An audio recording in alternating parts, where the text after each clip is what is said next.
It's Pastor Jenny here. Real quick, I'm kind of surprised. Just got noticed that that Scott Peterson, those of you guys that do not know him, he's the guy that was accused 16 years ago and convicted of murdering his wife and his unborn child, baby Connor.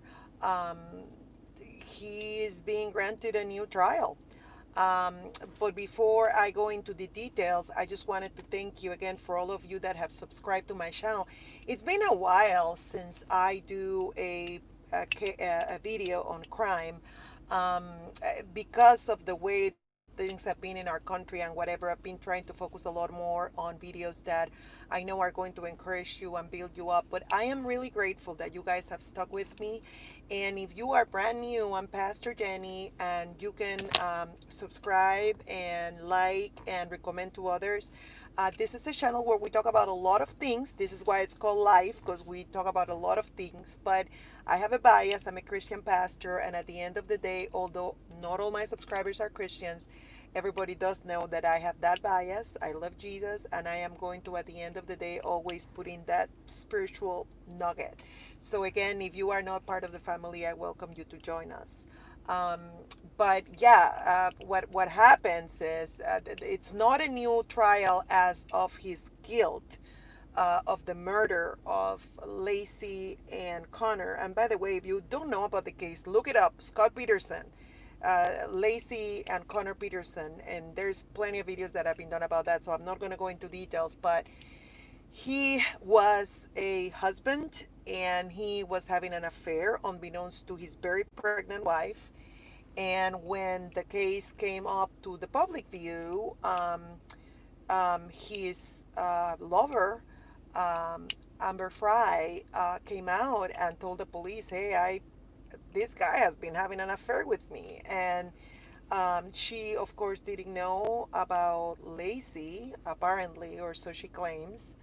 Um, and at the end of the day, she cooperated with the police and was a key witness in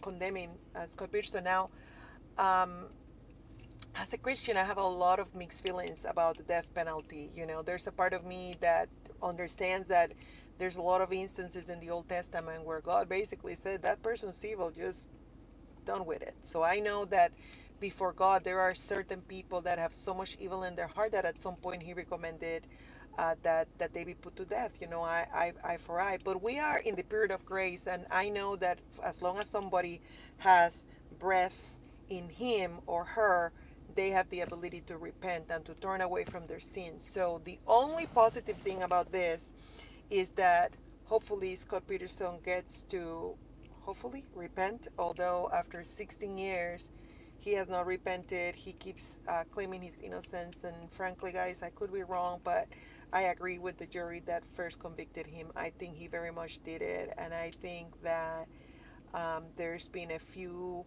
people that have come out to say things seeking to be exculpatory of Scott Peterson. I honestly don't see how any kind of serious reasonable doubt can be put on his favor. But going back to why he's getting a new trial, maybe because when the penalty phase of the trial came about, the judge eliminated from consideration jurors that said that, regularly speaking, they were against the death penalty, but that they could be persuaded that the death penalty was appropriate. And now, if as you guys know, I used to be an attorney. If you get jurors that say, or potential jurors that say, absolutely under no circumstances do I believe that the death penalty should be applied, it is inhumane, blah, blah, blah, then I can see how, if you have a penalty trial, you're not going to want those jurors there. But that is not what the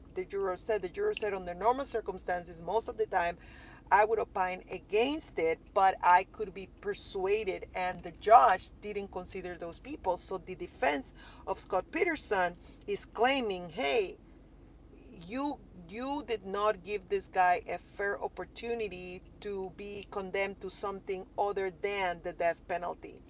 And it is because of that that this appellate court is saying you have to retry him again. The penalty, the death penalty, is out of the window. So Scott Peterson, who until the other day, 2 days ago, was a dead man walking, he is no longer a dead man walking. Now, it is possible that they may go into another trial and try to reconvict him for the death penalty, guys, but I doubt it very much.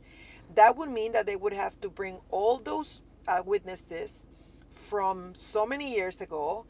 That would mean that the defense could potentially plant a seed of doubt, try to bring forth new evidence.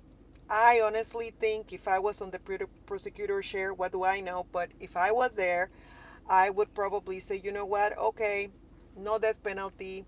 Let's plea, and you're gonna get, life in prison with no possibility of parole. That's what I would do.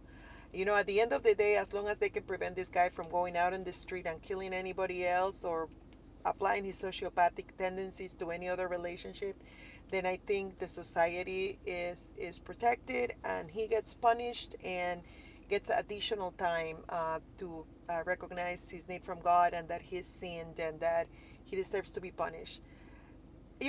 As a matter of fact, I'll tell you what, guys.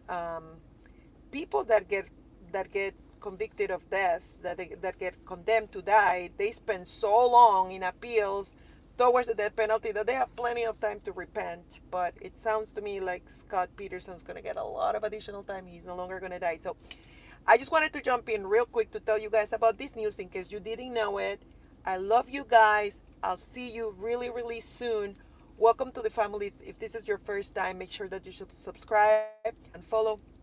I love you. This was Pastor Jenny. I hope you're having a great day. Love, remember, we're always better when we're together. Bye.